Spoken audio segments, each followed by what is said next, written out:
This is Law and Wit, episode 16, Using Legal to Stay on Brand with attorney Caroline J. Fox. Welcome to Law and Wit, creative counsel for entrepreneurs. I'm your host, Brittany Rattel, mother of four, entrepreneur, nap-time lawyer, and attorney for creative entrepreneurs. I'm here to share inspiration and action so that you can tackle your business blocks and confidently own your business in every sense of the word. Thank you so much for being here. Okay, everyone, I'm super excited about our guest today, so I want to quickly introduce her. We have Caroline J. Fox, and Caroline is a Virginia attorney who focuses on small to medium creative businesses. She got her start in the wedding and event space, and that's kind of the first people who were nice to her and that recognized her help and genius for what it is in terms of bringing legal to the creative folks who are in those trenches. And she's a frequent speaker at leading conferences in that industry. She's got a background in PR. Woo woo! Yeah, let's hear it for the PR girls, because they happen to make great attorneys. Okay, just saying. Yeah, I said it. And she's the mastermind behind the Engage Collective, as in engage to a Belgian. 10 points to Gryffindor, if you know the quote for that movie, if you know the source. So, but yeah, she's an amazing educator, speaker, and she's a great resource. And so she's an attorney, and then she also runs this educational resource called the Engage Collective.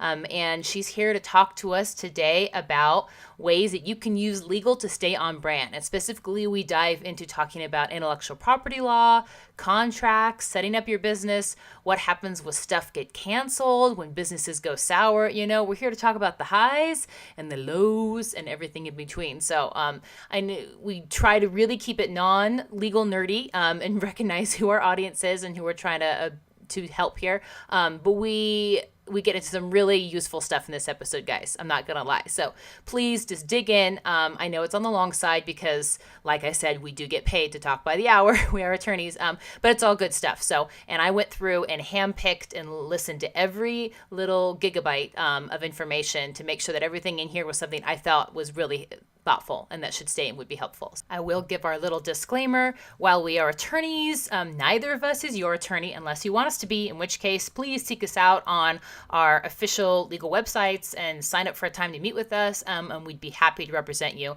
and help you in your business. So without further ado, here is my interview with Caroline J. Fox. All right, guys. Well, we're so excited to have Caroline with us. So hey, Caroline, welcome to the podcast. Hey, thanks for having me. I'm excited to be here. Awesome. So Caroline, as we talked about, is based, back east, as we say it here out west. And, she's another attorney. But, I kind of wanted her to start off a little bit about how she got to be working with kind of creative businesses too, because we are kind of cut from the same cloth. We kind of like hanging out with the same people. And I thought it would be kind of useful to kind of understand what she's doing now in terms of where she's been. So tell us a little bit about kind of your origin story. How did you get into working with the clients and kind of doing the stuff that you're doing now? Yeah, sure. So my background, I had an undergrad degree in PR. And hear it for PR girls. Yeah. Yeah. It's so similar, right? Because you're trying to present your story and like make a story and present it in the best light you can. And so it's really similar, but my, I guess, senior year, or I guess fall of my junior year, I took a law class and I was like, I'm going to go to law school. But I still wasn't quite sure. So I took law classes, applied to law school, got into law school. But in the interim too, I worked in advertising, and then I worked in PR a little bit. So I got that really nice like flavor of being able to work with creatives and be around creatives before I got into that law school state of mind, which is just a little bit like, it's a lot. It can be a lot. Yeah, it could be a little overwhelming, So it's a lot of time, in the library. There's very little Legally Blonde going on. It all led us astray. Yeah, the whole thing where she's like working out, exercising while trying to study, like that's just impossible. Like those text is so small. Right. There's no way you can. No, it's all completely. 1850 railroad cases. That's all you learn about. I swear. Yeah. Elwood's lied. She lied. I had a great super niche because I'm a really big believer in like kind of really niching down. So I really niched down into the wedding and event market.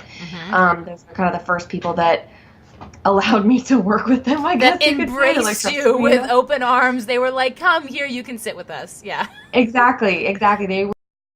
What I did was I came back and just decided like these are the people that I'm going to focus on. So I super niched down. I didn't exclude a lot of people from my client base.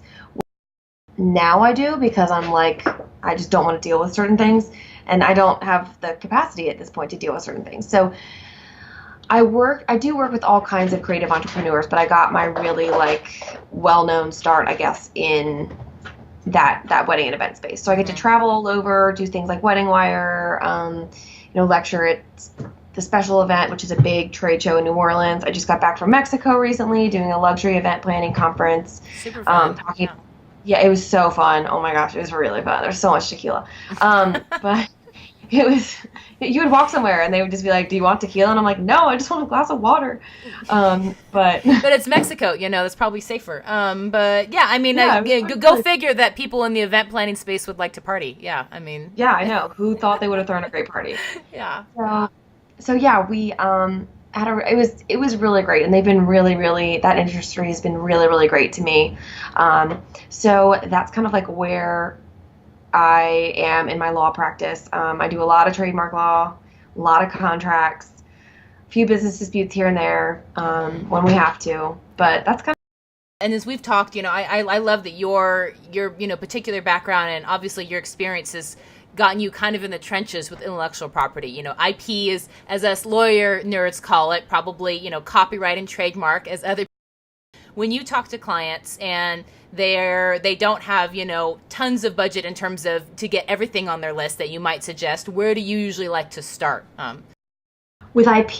Well, I mean, I think it honestly even goes beyond like back before the IP is I really like to get people in that either LLC. Usually I push them towards LLC because it's a little bit simpler. I like to get them there because like even if you've got a great IP strategy, if something goes terribly wrong and like you get sued or whatever, like I'd rather insulate those personal assets. Right.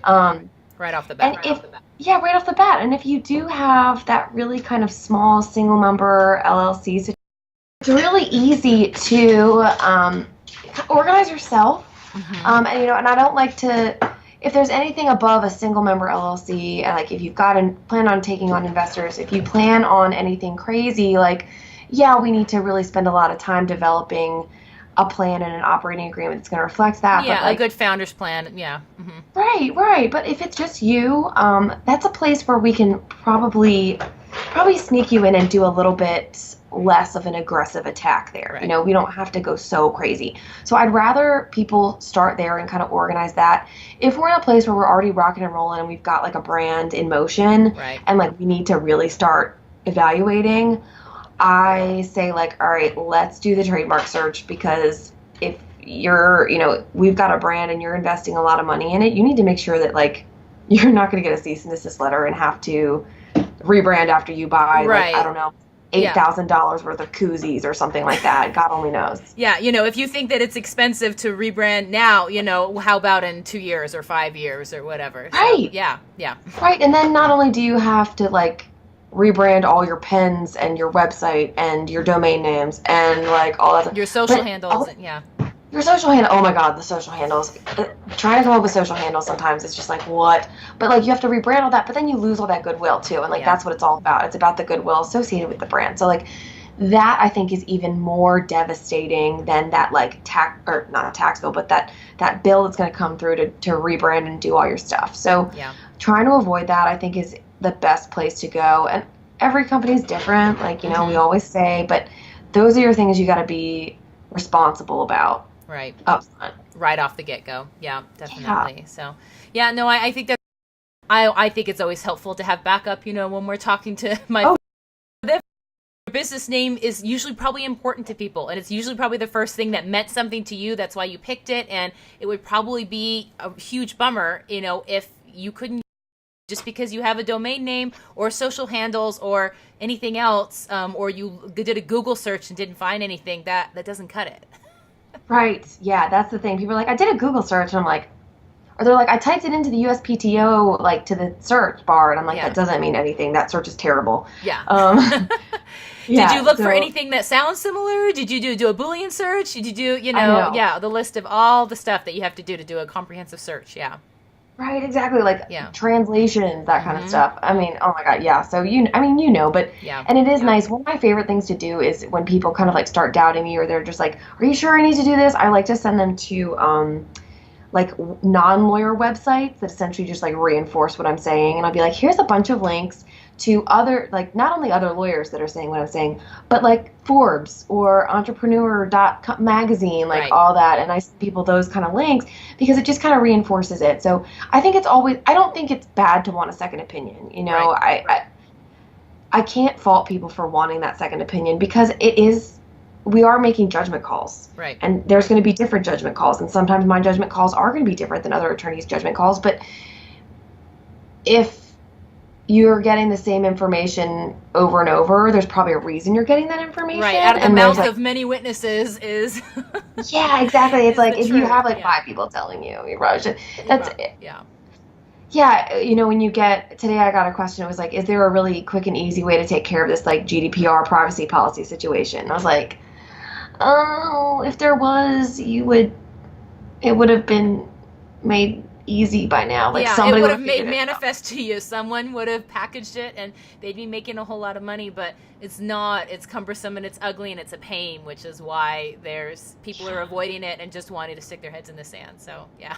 Yeah, yeah. I know Yeah. you talked about it a little bit too, and it's Yeah. just like, oh my God, yeah. There's so many changes people have to make, and I'm like, I wish I could make it easier. Like, I wish I could. Yeah. I don't make the laws. We just enforce them. We Please just don't kill enforce us. them. Yeah. And we don't kill the messengers. We're just trying to be, your buds here. And we don't judge, okay? Because we're just always No. glad that you're talking to somebody. Because we know certainly that you could not be. And we all know that you could be talking to our buddy LegalZoom or Facebook groups and getting legal advice there. And we see what happens when people decide to go that route. Because we have to clean up. It does get a little stressful. Yeah, I do. I have to kind of exclude myself from any of those sort of like communications back and forth because just people being like, well, I think you should do this. I'm like, oh my God, this is the worst advice I've ever heard.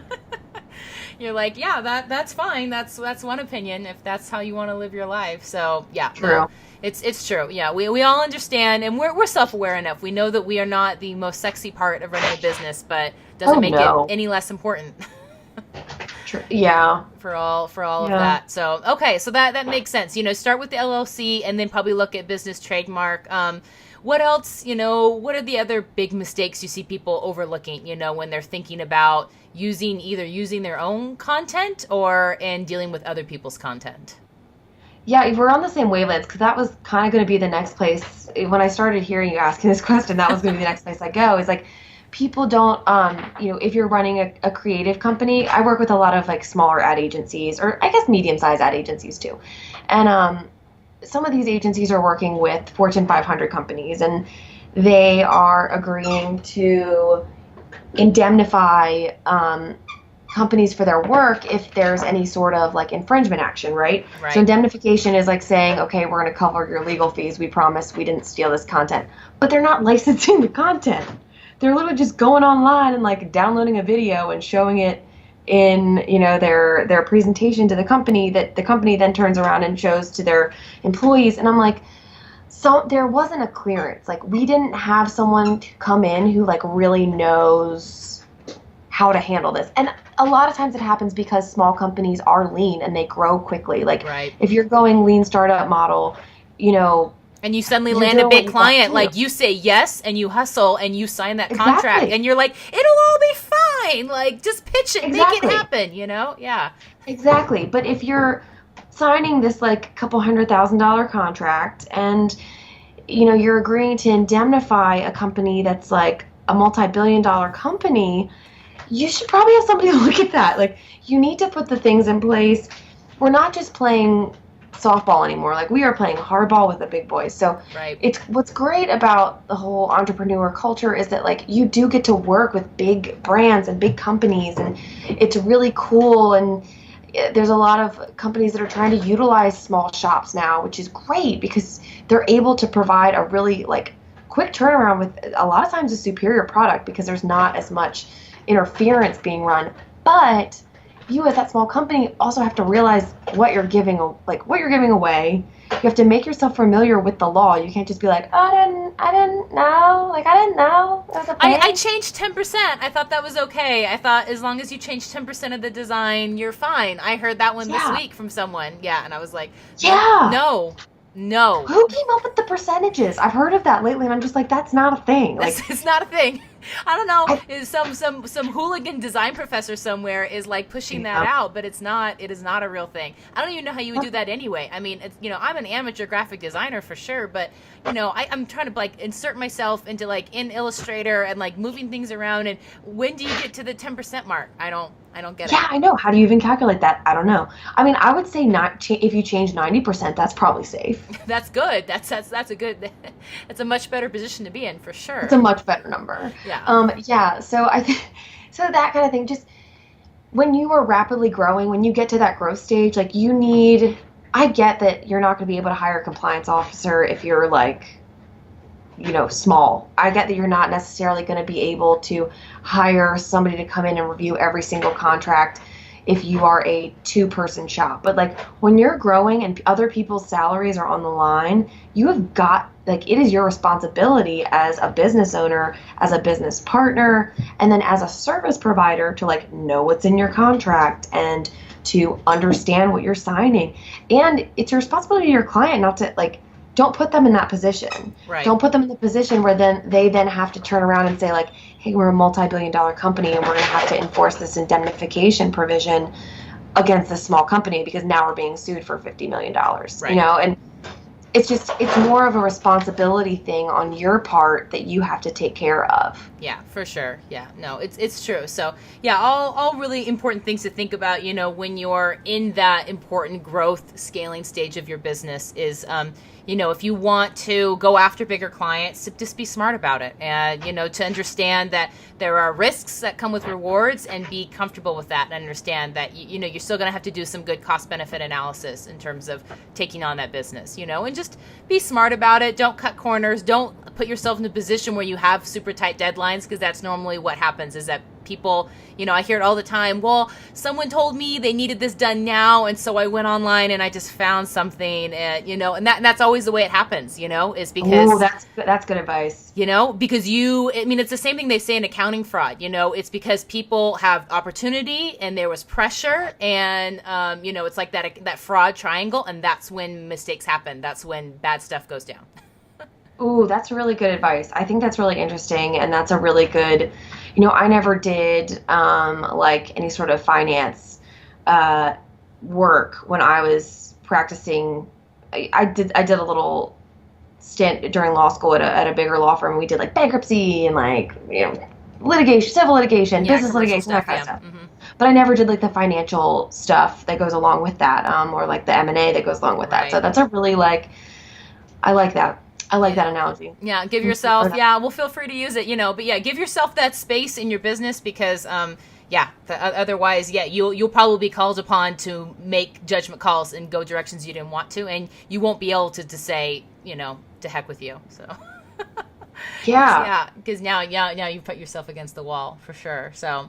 Yeah. So, so say someone, is doing the right thing. They're, listening to someone like us. They're trying to protect their business, be smart about using other people's. But say that, say they're, in a wedding event business and they find that someone is using their photos or something else is happening that they're, and they know that they don't have the money for all out litigation. At that point, what kind of options do they have? How do you kind of play that cease and desist game of chicken? Right, exactly. Well, first I would say, never send a cease. I want to get this put on my tombstone, is thou shalt not send a cease and desist unless you're ready to sue somebody. Somebody can look at it and be like, oh, really? You want to sue us? Okay, go ahead. And then if it's a trademark situation and you send a cease and desist and you don't follow up on it, that's grounds to get your trademark overturned. So it's definitely don't do that. My answer is going to be you have to consult with a lawyer. It sucks, but that position, you don't know, do you even have rights to the photos? If you took a photo, then you obviously own it. Yeah. But if a photographer took a photo of your wedding and event execution, like you don't necessarily own that photo. So like, what does that mean? And then but they decided to submit it to a magazine, and it's yeah, happy, and they got printed, and that's awesome. But now you don't see your name in there, attributed, and that's usually how it goes down. It's usually not a problem if people get attribution because everyone's like, Sharon is carrying, that's awesome. It's normally is a problem when it's not, and now you're like, well, wait, they didn't even ask, and I didn't get any money out of that, and yada yada yada. Right. Yeah.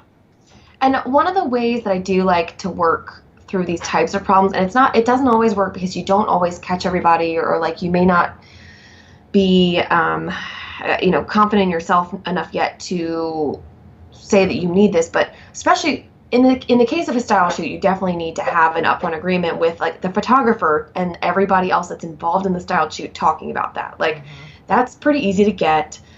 It's at the wedding or the event itself that you have to kind of like be a little bit more careful. Maybe get some sort of agreement with the photographer that you can use images, or that they're going to like send you images. It's really tricky though, because like you don't really have any leverage in that position, right? We're already at a wedding. Someone else is paying for these photos. You can't like require the bride to have the photographer transfer photos to you, because like the photographer's not a part of that contract. I've seen that people try to do that. I'm like, not gonna work. I don't know about that. Yeah. Not probably gonna work. You can't. Yeah.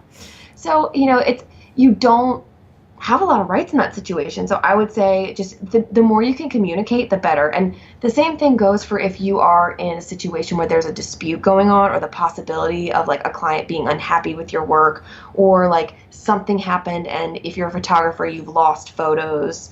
If you're a designer, something's happening, the design's taking longer, you're up against that tight deadline because the site is supposed to launch, and TikTok, it's not happening, and you say it's because you haven't gotten the copy that you need for the website, and they say it's because you're dragging your feet, and the truth is probably somewhere in the middle, and exactly. So I think the best thing you can do in that situation is just keep those lines of communication open, because the minute you go dark is the minute that like people get really mad. Because if you keep in communication with somebody, like even though they're like a little pissy, they'll probably be a little bit easier to deal with. I mean, just in my experience, handling these all the time. Yes.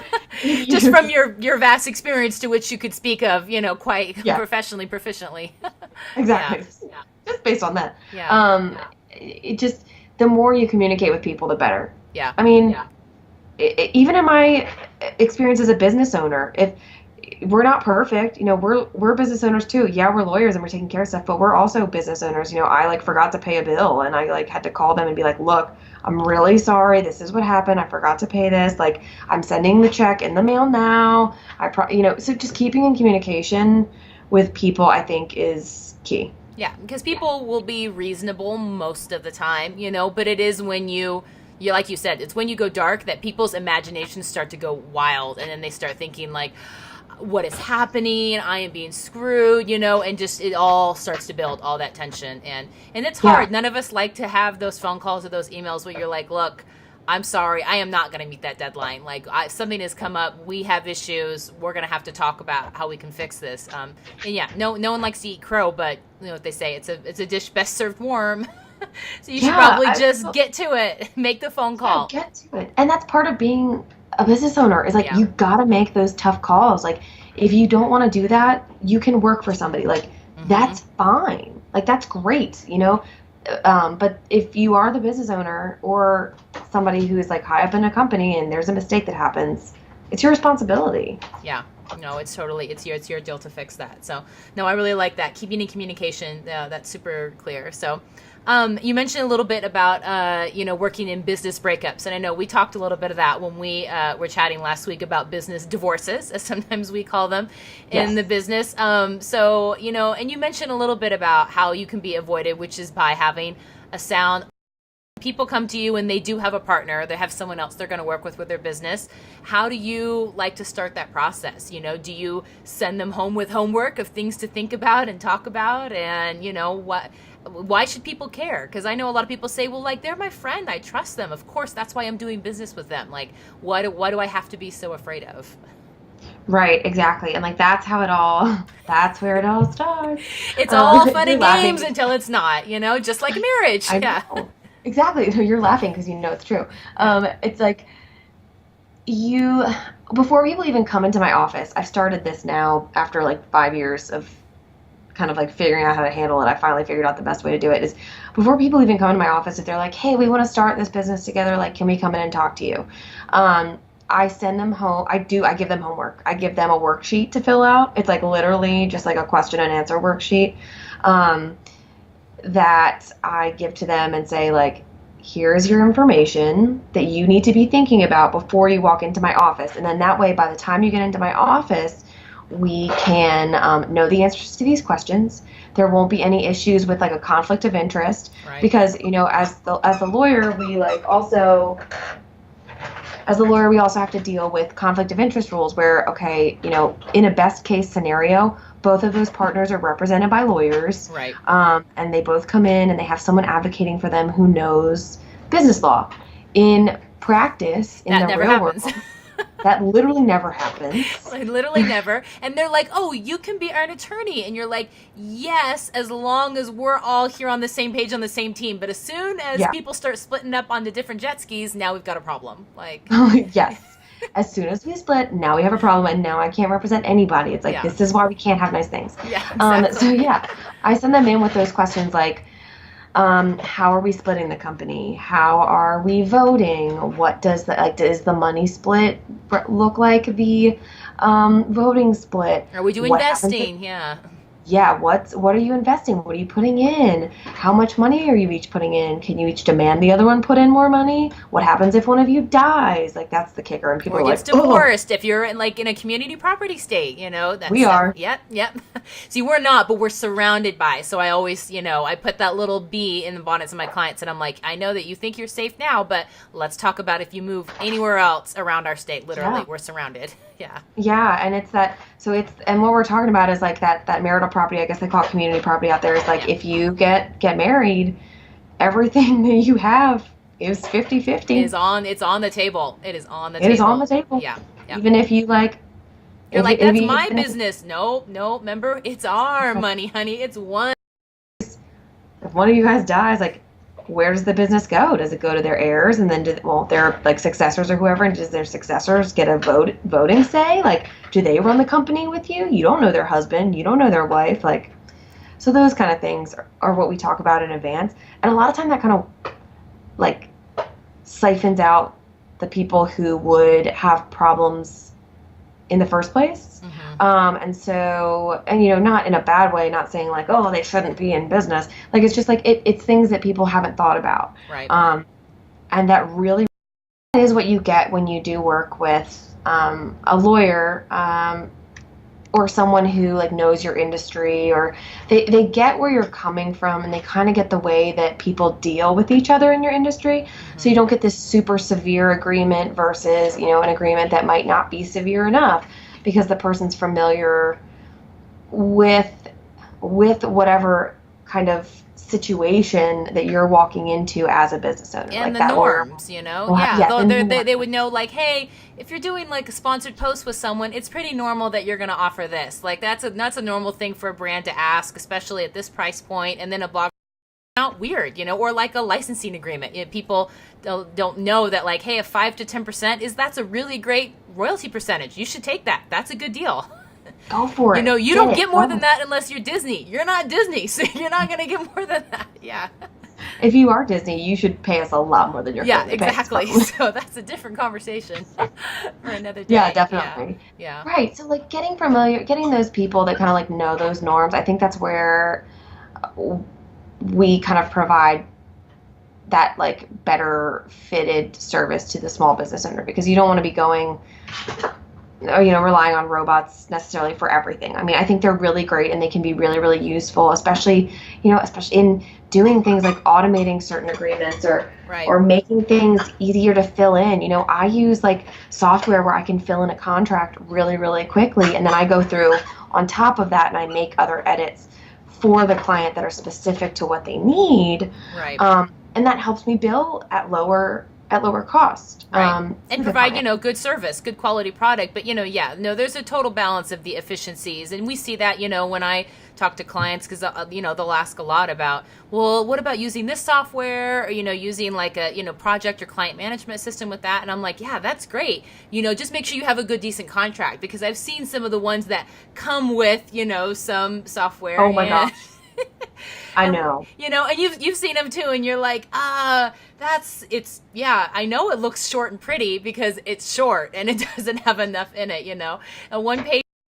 Well, and that's one of the things too where people get in trouble is because if you do have a contract but it isn't correct, or it arbitration clauses drive me crazy. And I don't know if you could, I'm really anti-arbitration, and you might have other feelings on it, but at this point, arbitration can be as expensive as litigation. A lot of times it is.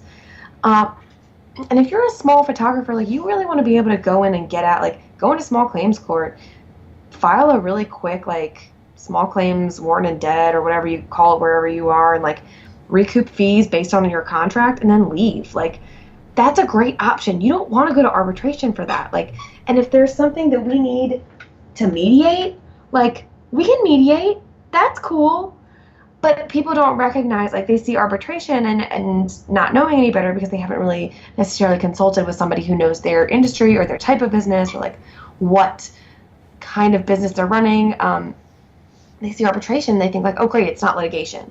But sometimes litigation is just a better answer. Yeah. And sometimes it's a better fit. Yeah, no. So I think you got to be smart there and have carve outs, and certainly small claims is a great place. And for those you folks who don't know, that's basically, it's a very simplified kind of court proceeding, and it's under a certain amount. It changes in certain jurisdictions, but it's normally between 10 to 15 grand or something, in that range normally. And you can go, and a lot of people just represent themselves, or maybe hire just an attorney for that, and it's a lot more cost-effective way for you to resolve something with someone else. When you see the online, on TV, Judge Judy's, that's a small claims normally kind of esque proceeding. Last kind of thing I wanted to get your thoughts on are kind of event cancellations, because I know that event services are, where you've kind of developed, and been in the trenches. And it's something that no one likes to think about, especially when you're talking about weddings and big events, that sometimes things do not happen. But how do you handle, that? And do you just throw a big force majeure clause in there, or? Yeah. So you have a couple situations, right? You have the force majeure, which is, there was an earthquake, act of God, fire, civil insurrection, whatever you want to call it. People get sometimes are really creative with what they list in here, in terms of things that could go wrong. Yeah. Asteroid, and apocalypse, yes. We're talking about zombies, World War. So it becomes kind of a business decision. How do you want to handle it? Do you want to risk maybe going to court and losing, which if you write it to look like a liquidated damages clause, which means, you're keeping things spread out and you're accepting payments as you go and blah, blah, blah. And based on whenever they cancel close to the event is how much money you're going to get. I'm going to kill this dog, I swear. Not really. I mean, I love him, but he just decided to be insane and squeak his duck at me, which he never does. You can hear him. So yeah, we have that kind of situation. I like to tell people that if somebody's wedding is canceled for whatever reason, I would really heavily consider refunding an amount of money, because even if that person isn't going to be using your full services, you build up so much goodwill with that person because you're helping them in this time of need that is probably not the best time of their life. Right. Or for whatever reason, this wedding's getting terminated. It's not happening. If they just move the wedding to a different location, then you use your best judgment there and right. figure that out. But they are more likely to hold you in a higher regard and possibly refer you to other people, instead of freak out and be this wedding planner, blah, blah, blah, blah. They are the worst, and they wouldn't refund me when my husband left me for the secretary, blah, blah, blah, that kind of thing. Right, yeah. So it's not a story you want associated with your brand, probably. Yeah. Right. Yeah. It's not. And is that part of the way you present your brand? Yeah. Think about the on-brand solution to what you want to be doing, because it's all fun and games, and you have a legal remedy, but you also have the business side of it that you need to think about, and that's one of those situations. If they need to move the wedding or the event itself, I usually draft a clause in there about like, okay, like if it's available to us and we can do it, then we'll do it, but you're gonna have to pay another non-refundable deposit, and your fees might change based on the date, because certain days are hotter than dates are like hotter or cooler or more popular than others. So just kind of like putting that in there is a way to protect yourself. Yeah, no, I think that's just really smart. So yeah, I like that. Think of on-brand remedies. I think that's a really good way to encapsulate, all of the strategy that you should be thinking about and when problem solving, when things go wrong. Because the reality is in business, things happen that you didn't expect. We talked about, there are data problems or weather problems or, third-party problems of someone else that you were working with that flaked out, and stuff happens. So how can we fix it? How can we move forward in a way that resonates with what you propose to be doing in your business? That stays consistent with who you are, that feels authentic to you and your brand and the people you serve. Right, exactly. And so keeping those things in mind, I just think it's really important as you move forward and like figure out your business and grow it and figure out where it stands and even differentiate yourself from other brands. So it's just things to think about like that, and keeping in communication about it, because that's important too. Right. Yeah. Don't stay in the dark, for sure. So, all right. Well, as we 5 things that people should be doing in their business, to be a kind of a better legally protecting themselves as kind of a creative entrepreneur. So I know that's a broad category, but I even though these are probably things that I talk about and that you also talk about to your people, I think it bears repeating again in terms of what people can do to be better, tomorrow. First thing first. Yeah.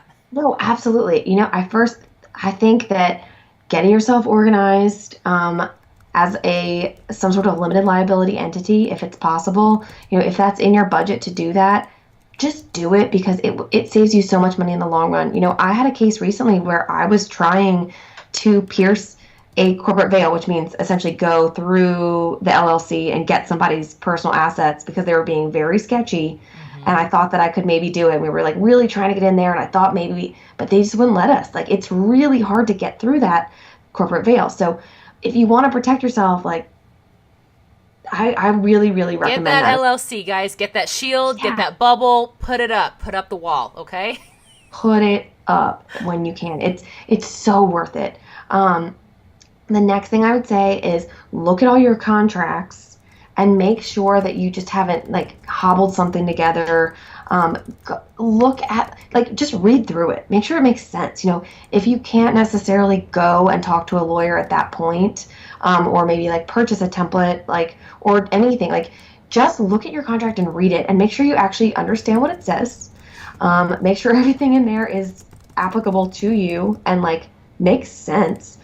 Sometimes I have people whose contracts I've drafted, they're just like, I just haven't even read it yet. And I'm like, really? Like that hurts my feelings. Come on.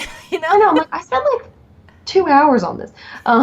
No, so just read it. And that'll even help you understand and feel more confident in your contract and in your business. And in negotiation, because it's hard to push back on something and know what the give and take is. It's hard to know the steps of the dance if you don't know the choreography. I mean, if you haven't read to know exactly what you're offering and what you could give, then how are you going to feel more confident as a business owner?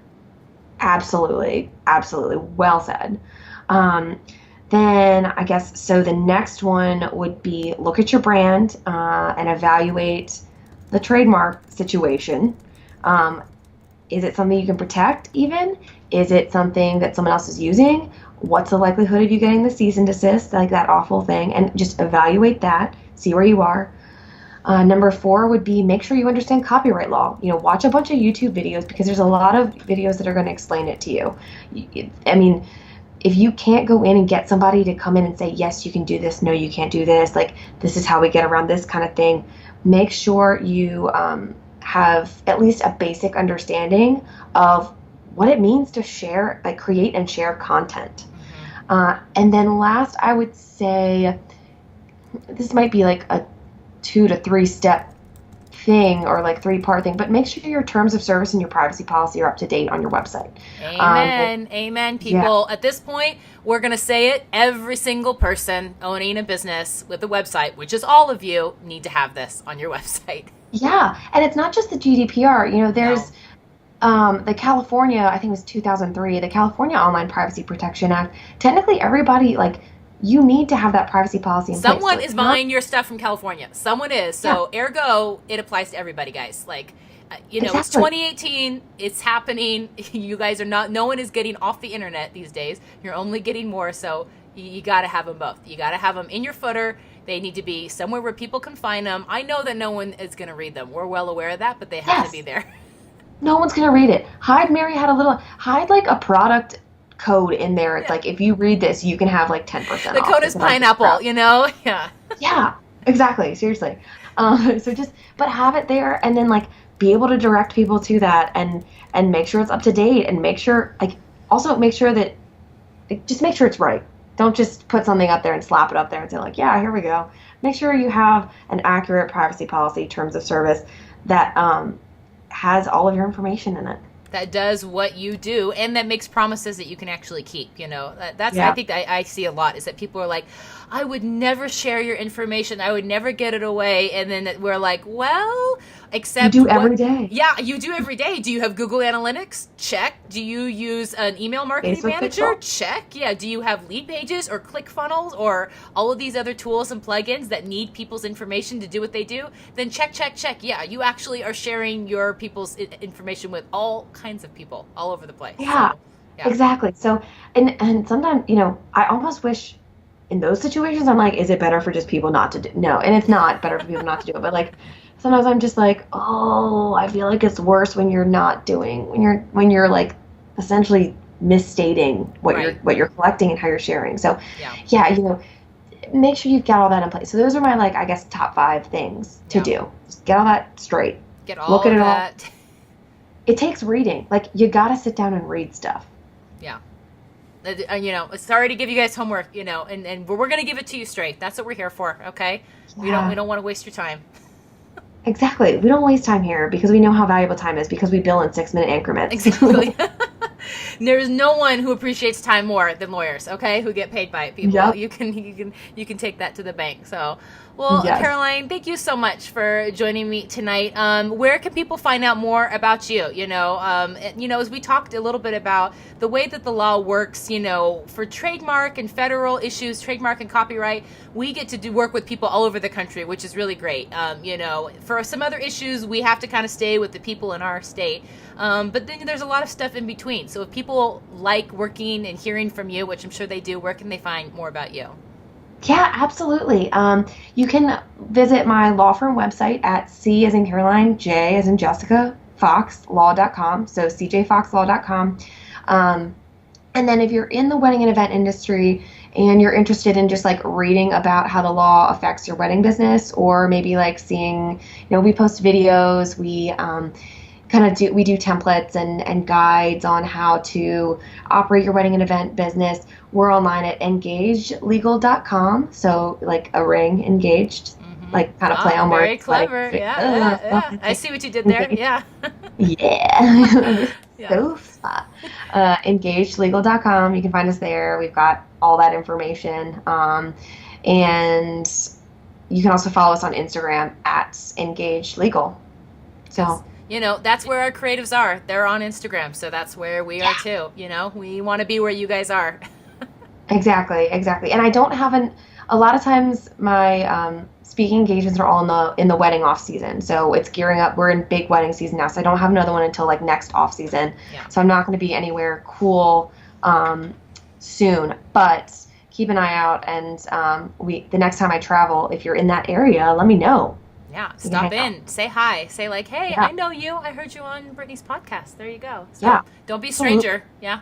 Definitely. Yeah, definitely. So, well, thanks so much for being on, and we'll wish you all the best. And please, guys, make sure to connect with Caroline because, as you can tell, she's pretty awesome. So, You're awesome too. Okay, guys. Well, I hope you enjoyed that. I had such a fun time talking with Caroline, and I hope that you got a lot out of that as well. I think her tips in terms of, and it really didn't hit me until the end, and that's kind of how podcasts go a lot of times. You don't really get of like, what's the whole theme or overlying, message going to be until you're finished, and it was very clear to me once we'd finished, and I considered how we were both in PR and had talked about how we use legal, especially when we work with creative professionals, and that legal can be such a big part of how you stay consistent and authentic as a brand, because you can use it when things are going well and when you're setting clear expectations and making plans to grow and expand. And that's why you want trademarks and copyright so that you can move forward and you don't have to worry about problems. And legal is there for you when things don't go so well, when you're having business divorces, and clients from hell, and events and weddings that get canceled, and data issues and pictures that are lost, and all the other hundreds of things that can go wrong. Legal's there in good times or bad, but when you've had the forethought to try to put some of these things in your business in a way that resonates with the way you do business, then you're going to have room and you're going to have some space to make business decisions in a way that's authentic with the way you want to serve your people and the way you want to show up with them when things are going great and when they're not. So, and I hope that you found this encouraging, like I always do, that you don't feel like, oh, they're just laying on more stuff that I need to do, but that you feel like now you have more information than you did yesterday, and you have more tools than you did the day before, and that you can go forward with faith and confidence in your own business acumen as a business owner. So thanks so much for being here. I want to close by reading one review as a total just a gimme move to try to convince some of you other listeners to leave me a review. If you don't know how to do this, you can do it straight from your app. So if you're in iTunes and you're listening on the podcast app, you can go to leave a review. If not, if you're like me, I actually use Overcast to listen to my podcast because I am, of course, a podcast junkie myself. Then you actually have to go and pull up iTunes and do it. So you can do it on a desktop too, either one. So, and just FYI, this little funny thing, you do have to have a unique name to leave a review. So there's a chance that if you're putting in something like Bob, that Bob has already left a review. So you may have to be a little bit more creative in your moniker, but it doesn't really matter as long as it's unique enough that'll let you leave a review. But this one is from Ashlyn Mitchell, which that's really sweet because I know Ashlyn. She's a really nice friend, and she says, "Brittany makes following the rules fun." Brittany, I love you. You are one of the most well-rounded people I've ever met, and listening to your wisdom here has me making plans for where our business is going. Glad you have made your practice fit into the world of influencers. Thank you so much, Ashlyn. That's so sweet of you. Okay, and I'm going to read one more from Vacation Maven. Encouraging information from a fun lawyer is what she said. I am so glad this show exists. Just a few episodes in, and I've learned a ton about the legal aspects of my creative projects.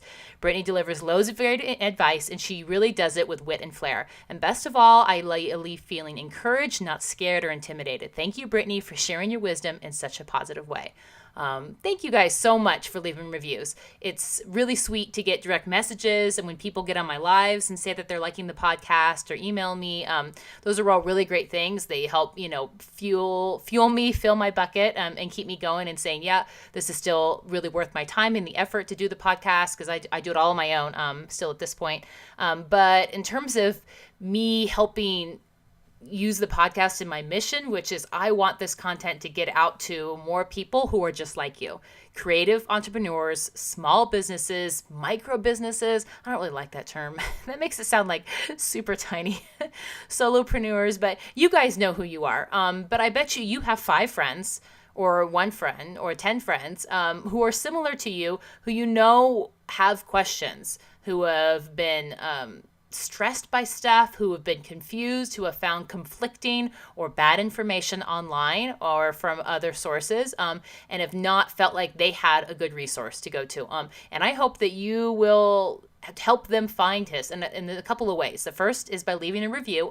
The second is sharing with it. So, it would be great if you could share on your social media, put a screenshot in your story or something. If that's not on brand for you, which I totally understand, then maybe just send it to someone, screenshot and just send it a direct message on Instagram or something else and be like, hey, have you heard of this podcast? I think it would be a good fit for you. Or you can send this message direct from the app. I know Overcast does that. I know Podcast does too, where you can literally say not swipe up, but there's that little send icon, and you can send a particular episode to someone. But frequently after I finish a podcast, I just get this feeling that I'm supposed to share this message with someone. And sometimes I forget and I don't do it right then and there. And then, of course, the thought goes, the muse moves on. And shame on me, because, what harm is there in inviting? What harm is there in trying to think about something else? That's a nice gesture to do always. So I don't think you ever should feel embarrassed or weird about that. But if you think of someone else you think could be helped by this information, just go ahead and do it. Make it happen, guys. So, all right, that's a little philosophical for you tonight, but really, thank you so much for being here. I really, really appreciate people who take the time to listen. I know you're busy, and I don't take it lightly, your time and your resources in being here and listening and trying to work on your business in this way. So let me know and give me feedback if you have other issues that you want to hear about, if there's other people that you'd like to have me on. So I have, a big list, and I'm trying to get people on, but, it's hard because folks are busy. But if you have other specific feedback in terms of what you'd like to see, I'd love to hear it. So you can always direct message me on Instagram. You can email me at hello@brittanyrattel.com. And that's probably the best ways to get to me, would be those two. Okay. Otherwise, have a great day, guys, and I'll catch you on the flip side.